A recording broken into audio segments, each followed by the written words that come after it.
You're listening to Up an Octave, a podcast by Sonivia, the podcasting agency that believes that women and non-binary people deserve to take up space in the podcasting industry because our thoughts, voices, and stories matter. Here you'll learn how to make dope podcasts that inspire, educate, convert, and most importantly, make your voice shine. I'm your host, Rue Spence, and I'm here to take podcasting up an octave. Let's get into it.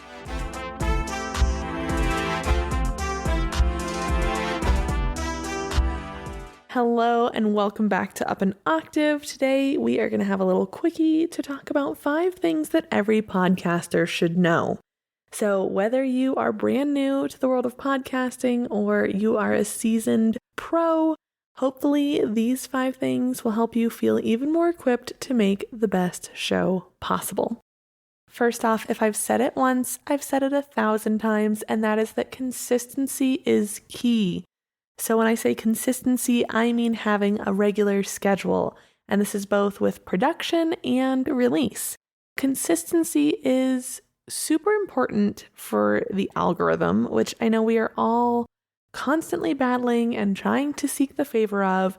And if you are releasing every week on Tuesday, the algorithm is going to take notice. If you miss a couple weeks and then you upload on a Friday and then you miss a couple more weeks and then it's back to Tuesday and then we don't hear from you for 4 months and then it's a Saturday, the algo is not going to know what to do with you. But if you are consistent, and remember that consistency can look like once a month, twice a month, every week, whatever consistency means for you, as long as you are maintaining that and being intentional about when you do choose to take a break or end a season, you are already going to be in the good graces of the algorithm. In addition to that, because I know there are people who are like, I don't care about the algorithm's made up, it is whatever, it changes all the time. Sure, those are all valid criticisms, but human psychology is not. And if you know that every single week on Sunday, your favorite show comes out, you are going to be chomping at the bit on Saturday night, waiting for it to just come out already. If you can build that anticipation, that's going to help your audience get excited and become your super fans. It's also going to give them reliability that lets them build you into their weekly routine. So whether that is their Monday morning commute, whether that is they're getting ready to go out with their friends, wherever you fit in to their week, make sure that you're showing up for them. And then also make sure that you're showing up for yourself. That's the other part of why consistency is so important. When you get into a groove and you are consistently creating content, you are consistently following your content calendar, you are uploading when you're supposed to, you are batching, you are recording content when you mean to, everything just starts to feel like this well-oiled machine. And that makes it more fun to produce content. If you've been listening to me for a while, if you've worked with me, you know that I think that making podcasts should feel good. It's not heart surgery. You, much of the time, are not getting paid to create content, so it really needs to feel good and feel heart-led and feel like something that you want to do and want to show up with. That's also not to say that there aren't times when it's hard. There are going to be times where you're just like, man, I just don't want to do it. So if you have that regular schedule, if you have that content calendar, that's going to make it easier for you to continue showing up for yourself and for your audience. Number 2, audio quality matters. And I know that there are people who will push back on this one and say, well, I listen to my best friend's podcast and she sounds like trash. And that may be true, but your best friend's podcast is probably never going to make it huge unless she's really, really delivering some high impact content and has some really good connects. But for most of us mere mortals, audio quality matters. And a huge part of that is because first impressions count. Chances are when you started listening to my show, you had zero clue who I was. You were like, I don't know who Rue is. I don't know what a Sonivia is. I barely know what a podcast is. I'm not sure where you found me in your journey. Also, hey, glad you're here. But, if I sounded like totally hot garbage, it's a turnoff. It makes it harder to digest the content, especially before you fall in love with the host. Now, that's not to say it has to sound perfect. As I've been talking about since I've returned from summer break, I've lightened up a little bit on how stringent I am for producing my own show. This is a little bit of me saying do as I say, not as I do, but I'm still taking precautions to sound as good as I can, which meant just holding for a bugle going off because I'm on an army base and that's just a part of my life. So, you make the choices that you can to try and be engaging to new listeners, to retain your current listeners, and doing the best that you can with your audio goes a long way. And I specify doing the best that you can because, sure, we could invest $10,000 to make some really amazing podcasts that sound great, are produced at the highest level, but that's just not in reach for everybody, and it's not everyone's desire. I love sitting on my couch talking to you. I don't always want to have to go into a studio or book time somewhere. I'm in my pajamas right now, and it feels awesome, and I hope you're in your pajamas too. But do what you can with what you have. Make sure that you're using a windscreen. Make sure you're using a pop filter. Make sure that you have good mic etiquette, that you're addressing your microphone correctly, and, make those choices to do what you can. Take the time to learn how to edit if you're not going to outsource that. And this is where I'll remind you that if you don't know, I am now offering my Audacity editing guide. It's on my website. Previously, this has only been available to my clients. So if you're like, man, I just want to get some tips and tricks on how Root edits, but I don't necessarily want to shell out the cash, or I'm not ready to give that up, go check that out. There is a code in my show notes that will get you a little discount to thank you for being a loyal listener. Anyways, making choices like, learning how to get really good at editing, getting really comfortable with editing, using your microphone correctly, showing up prepared, all of this is going to improve your audio quality, and most of that is very inexpensive or sometimes free. But if you are constantly typing while you are recording, if you are thumping your microphone, that all is something that, or this is a big one, moving your microphone when you talk. If you are holding it like I am right now, I'm a hand talker. You can actually probably hear my bracelet sometimes because I forgot to take it off. Those are all things that you can work to change. You can start remembering to take your bracelets off. You can start using a microphone stand or just remember not to move your hands.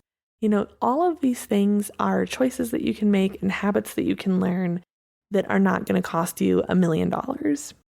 And then number 3, know your audience. Spend some time before your launch, or, if you have an existing show, spend a little time with yourself. Have a little moment to really analyze how your podcast is going and really hone in on who it is you're talking to. It is so important to know who you're creating content for and then to use this knowledge to shape your podcast. I also like to create listener avatars. I am imagining someone very specific right now. It's you. Hi, I'm glad you're here when I am creating this, because otherwise I'm just sitting on my couch talking to myself. But no, I'm talking to you. I want to cultivate that experience for you. And part of how I have done this is by identifying who I think you are, who I want to call into this show. And that's one part analytics, and that's one part witchy woo, because that's just how I roll, that I am manifesting exactly who I want to spend my time with and exactly who I want to share my magic with. And that is something that I implore you to do as well. That's part of why I don't love vanity metrics or people who are like, I only care about getting 1 million downloads. I'm like, but who are you spending your time with? And does that feel in alignment? Especially if you are using your podcast to funnel into your business or to sell an offer. If you get 1 million downloads, that's awesome. But if you are selling something that is only applicable to people who live on Lake Michigan, that's not super helpful. if you're not reaching people who live on Lake Michigan. Having 1 million downloads is a cool thing to be able to brag about. But if it's not actually doing anything for you, it doesn't really matter other than to your ego. Spend that time, really identify who you're talking to, and then start to tailor your content to that person. Think about what that person is looking for. And also, maybe more important, but maybe less talked about, think about how they consume content. So, it's one of those things where maybe this person needs to hear this topic, but maybe if it's not presented in a certain way, it's not going to be accessible to them. So if you have worked with me and we have worked together long enough that I've kind of let my filter drop a little bit, you will know that I struggle with my mouse. It's who I am. And I have become adept at navigating and turning that on and off when it is situationally appropriate. But in my most raw, authentic self, I can give sailors a run for their money. However, I try my ding-dang hardest to really rein that in and say things like ding-dang, because I work a lot with moms. And I know, because I am a mom, that a good chunk of our podcast consuming time happens with little ears in the car. So I want to make sure that, even though this is probably super boring, kids, if you're in the back seat, you're troopers, mommy's working, right? Mommy is trying to create something awesome. But if I was swearing like a sailor, even if my clients might be like, oh yeah, when the kids are in bed, I swear like a sailor too.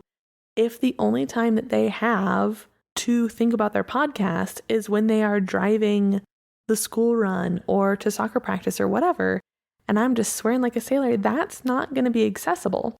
So knowing that a lot of my audience is consuming my content with their kids around, I am mindful of how I present that content. And, so whatever that looks like for you, if you know that you are talking to people who are commuting from Jersey into New York City, you know that you have about that long to capture their attention. And so if you're having episodes that are 2 hours long, it's not necessarily going to work for them, but you also want to give them more than just 20 minutes so that they're not trying to fiddle with their phones when they're stuck in traffic or download 1 million episodes if they are stuck underground with no service. You want to make sure that you are tailoring your content for your audience in a way that is consumable to them. We spend so much time talking about niching down and speaking directly to your audience, but I think just as important is making sure that your content is, yes, desirable, but is also accessible and consumable. Next up, content is king. So this kind of piggybacks off of what we were just talking about, but at the end of the day, you want to make sure that you are giving value and engagement. So part of what I talk about so much is that I don't believe in oversaturation, but I do believe in niches being busy. And so with your content, if you are occupying a really busy niche, you have to find a way to stand out. So if you are True Crime Podcast 7,000,2094, you have to figure out how to do that in a way that's going to stand out. Unfortunately, just talking about Ted Bundy is not going to cut it. But if you can really identify how you can talk about crimes or the types of crimes that you can talk about in a really specific way, that is going to be how you stand out. That is going to be the value that you offer. The same is true in the wellness space. Wellness is incredibly saturated, but I'm so excited to be working on a project that I can't talk a whole lot about yet because it's still super under wraps, but considering approaching it from an angle that is atypical. A lot of times wellness is seen as Lululemon chic, but if you have been in that space, you know that sometimes it's really uncomfortable. And, if you can think of a way to peel back from that Lululemon perfect and get into some of that meat, that can be really inspiring for the people who are on that path. I also encourage you to remember, especially in this age of being able to spit content at ChatGPT and go, summarize this for me. You have to be ungoogleable. You have to be ungoogleable. If you are just giving me Wikipedia definitions, bestie, I'm turning it off and I'm just saying, Google, summarize this. Google, tell me about this. And it's that easy that why would I listen to you if you are going to take 3 minutes to tell me something I can learn in 30 seconds? Time is your audience's most precious commodity. We often talk about podcasts being free because you can just access them on Spotify, on Apple, on whatever platform people are listening to your show on, but they cost people's time, and that is the most precious resource that people can share with you. Be ungoogleable. Give them something that they can't find on the front page of Google. Give them your Eunice. Talk about the thing that you can Wikipedia define in a way that they've never had that information presented to them before. That is going to be your sweet spot. And finally, number 5, promotion is essential. That's why it's one of my 3 Ps. Getting the word out is just as important as making the thing. If you are not talking about your podcast, if you're not promoting your podcast, if you're not sharing your podcast, if you're not making asks of your audience with your podcast, why are you making it? At that point, it's just like a diary. Promoting is how you grow your audience. Promoting is how you grow your show. Promoting is what gets you closer to your goals. So this can look like social media.